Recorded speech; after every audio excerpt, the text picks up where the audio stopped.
मौर्य साम्राज्य भारत का सबसे बड़ा और सबसे शक्तिशाली साम्राज्य था। इस साम्राज्य की स्थापना की थी चंद्रगुप्त मौर्य ने 322 ईसा पूर्व में, और इस साम्राज्य का अस्तित्व 184 ईसा पूर्व तक बना रहा। यानी कि चंद्रगुप्त मौर्य ने जो साम्राज्य स्थापित किया था, मौर्य साम्राज्य, वो 322 ईसा पूर्व से लेकर 184 ईसा पूर्व तक बना रहा। मौर्य साम्राज्य की जानकारी के जो स्रोत हैं, उनमें से कौटिल्य द्वारा लिखित अर्थशास्त्र एक बहुत ही महत्वपूर्ण स्रोत है, यानी कि सोर्सेस ऑफ हिस्ट्री है। कौटिल्य के अर्थशास्त्र को पढ़कर हम मौर्य काल के बारे में बहुत कुछ जानकारी हासिल कर सकते हैं। अगर हम कौटिल्य के बारे में बात करें तो चंद्रगुप्त मौर्य के जीवन निर्माण में कौटिल्य का महत्वपूर्ण योगदान रहा है। यानी कि चंद्रगुप्त को इस ऊंचाइयों तक पहुंचाने में, उसको सम्राट बनाने में अगर किसी व्यक्ति का योगदान है तो वो है कौटिल्य। कौटिल्य को कई नामों से जाना जाता है, जैसे कि विष्णुगुप्त, चाणक्य और कौटिल्य। इसका तो हम बार बार जिक्र कर ही रहे हैं। तो चाणक्य का जन्म हुआ था तक्षशिला में। चाणक्य ने तक्षशिला में ही शिक्षा ग्रहण की और यहीं वो आचार्य बन गए। और एक बार नंदराज धनानंद ने आचार्य चाणक्य, या कह लीजिए विष्णुगुप्त, या कह लीजिए कौटिल्य की एक यज्ञशाला में उनकी बेइज्जती की, उनको अपमानित कर दिया। तो इस कारण चाणक्य क्रोध में आ गए और उन्होंने नंद वंश को समूल नष्ट करने की प्रतिज्ञा ले ली और चंद्रगुप्त को तैयार किया। और इसी चंद्रगुप्त ने पहले धनानंद को ख़त्म किया और उसके बाद अपने साम्राज्य का विस्तार किया। और यही चाणक्य, कह लीजिए कौटिल्य, या कह लीजिए विष्णुगुप्त, इन्होंने ही अर्थशास्त्र नामक ग्रंथ की रचना की थी। अर्थशास्त्र ये एक राजनीति पर आधारित पुस्तक है। यानी कि इसके बारे में, राजनीति के बारे में, राज्य कैसे चलाएं, इस बारे में लिखा है। ये पुस्तक संस्कृत भाषा में लिखी गई है।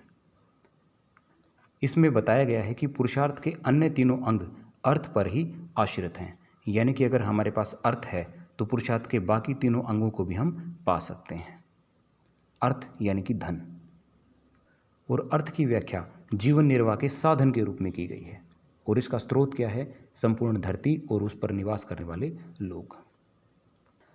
अर्थशास्त्र में बताया गया है धरती को अर्जित करने के बारे में, अपना एरिया बढ़ाने के बारे में, और ज़्यादा साम्राज्य विस्तार करने के बारे में, और उसे सुरक्षित रखने के बारे में, और इन सभी चीज़ों की वो विवेचना करता है, इन सभी चीज़ों के बारे में वो बताता है। तो इस प्रकार अर्थशास्त्र जो है ये राज्य का विज्ञान है कि एक राजा अपना शासन कैसे चलाए, अपना साम्राज्य कैसे बढ़ाए, कैसे अपने राज्य को सुरक्षित रखे। और उसमें विज्ञान अर्थ, विज्ञान का तात्पर्य यह है कि जीविकोपार्जन के जो साधन हैं, यानी कि जीवन चलाने के जो साधन हैं, वो किसके नियंत्रण में हो? वो राज्य के नियंत्रण के सिद्धांत की बात करते हों। यानी कि कौटिल्य का जो अर्थशास्त्र है ये 15 अधिकरणों में बटा हुआ है। जैसे कि आपकी पुस्तक होती है, कुछ पुस्तकों में 9 चैप्टर होते हैं, कुछ में 10 होते हैं, है ना, तो अलग अलग पार्ट होते हैं उसमें। इसी प्रकार से अर्थशास्त्र के अंदर जो अधिकरण हैं, उसके जो पार्ट्स हैं वो 15 हैं। वो 15 अधिकरण में बटा हुआ है। और प्रकरण कितने हैं?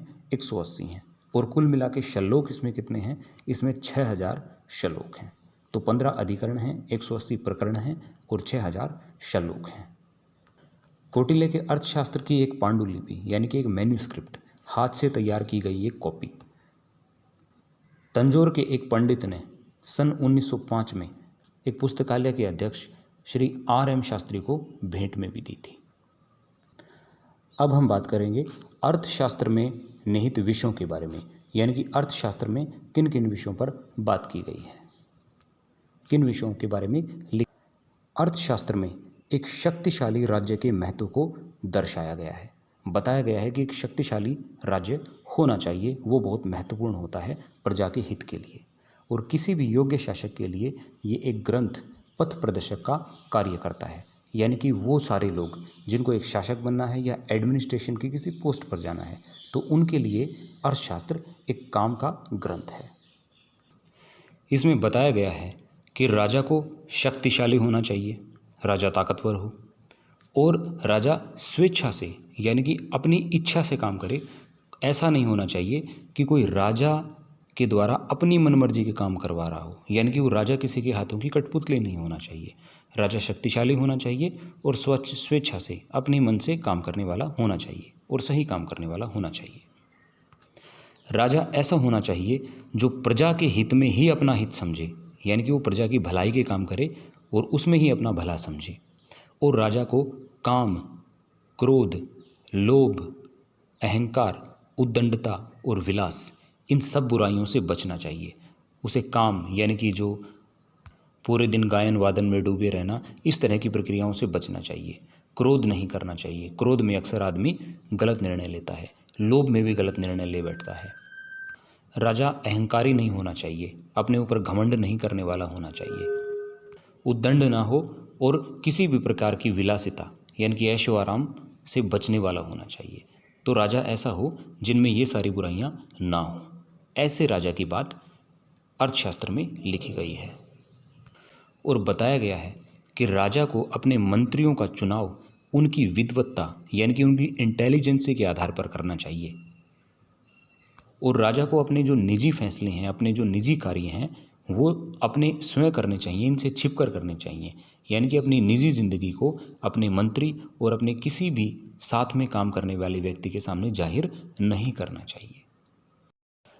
अर्थशास्त्र में बताया है कि राजा को अपने मंत्रियों की कार्य प्रणाली को गुप्तचरों द्वारा जांचते रहना चाहिए। यानी कि राजा को अपने पास गुप्तचर रखने चाहिए और वो सारे जो गुप्तचर हैं यानी कि जो जासूस लोग हैं, वो कौन मंत्री कैसे काम कर रहा है, सही से काम कर रहा है या नहीं कर रहा है, कहीं राजा के बारे में लोगों को भड़का तो नहीं रहा है।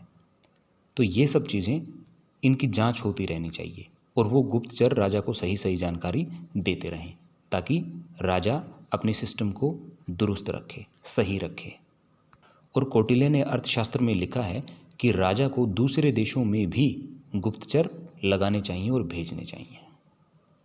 कौटिल्य ने बताया है कि राज्य की जो सुरक्षा होती है वो आंतरिक शांति पर निर्भर करती है।